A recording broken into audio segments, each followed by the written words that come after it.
Sweet white clover, Melillotus albus.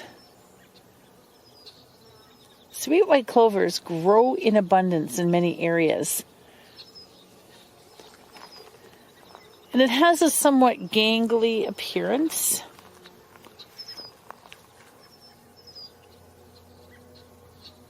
But what you can't smell over a video is how incredibly fragrant these are. They are simply magnificent.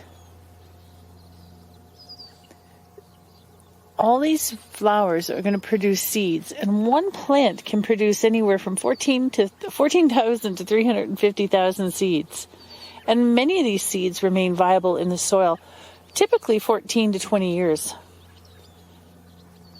Apparently, some studies say that the seeds have been viable in the soil for up to 80 years. There we go. Now, typically this is a biennial plant and sometimes an annual or a short-lived perennial.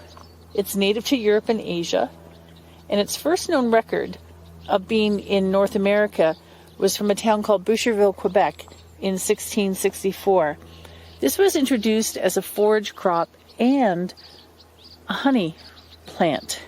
And you totally understand what that is when you get into the midst of many of these plants, and there's absolutely no shortage of honeybees or bumblebees. This plant prefers full sun. It tolerates part shade.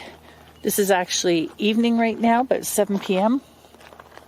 It's often found on sandy, calcium-rich alkaline soils, open fields, meadows, gravel. And it's widespread across Canada, the United States, South America, Australia, Europe, Asia. It's pretty much on every continent except for the Antarctic. Now, check these leaves. They're quite similar to alfalfa. It's really best to eat these leaves only fresh, because there are some reports that say that once dried, these are actually somewhat toxic to our liver. Don't take chances. Best to take these and eat them fresh. But you don't want a lot of these either, because it is a very fragrant plant. So, oh, there goes a few bees right there. Young shoots can be cooked and used like asparagus. Now the flowers are, as I mentioned before, fragrant. And these can be used as like a spice. So definitely the seeds can be used like a spice. The flowers of the sweet white clover are a major source of nectar for honeybees. There's the honeybee right over there. Let's see if I can... There we go. There you go. Proof that the honeybees love it. But these flowers have a very high sugar content, and this is why the bees absolutely enjoy these flowers.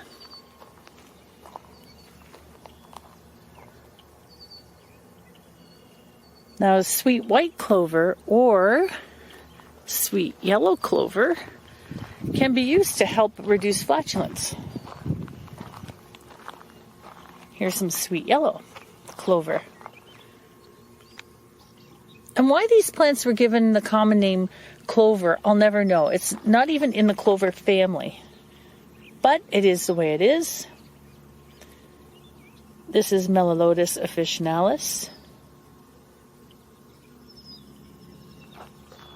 You can apply these plants topically as a poultice for aching joints, wounds, and inflammation.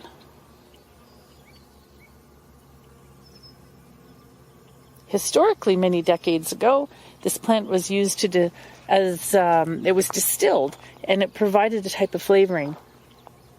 Like so many strong scented herbs, sweet clover has been dried, placed amongst linens and clothing, and they actually work to deter pest infestations.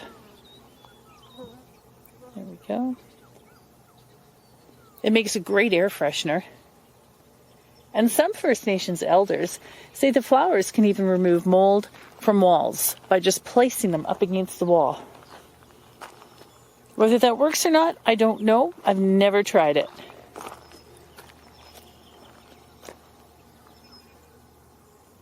Sweet white clover.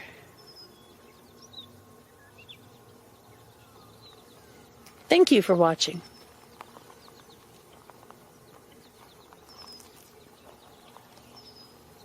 And I thought I would just add in a little bit more here about sweet white clover, just to show you. Look at how much of it there is. It's everywhere here.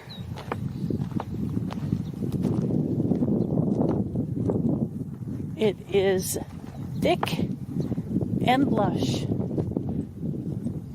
of sweet white clover.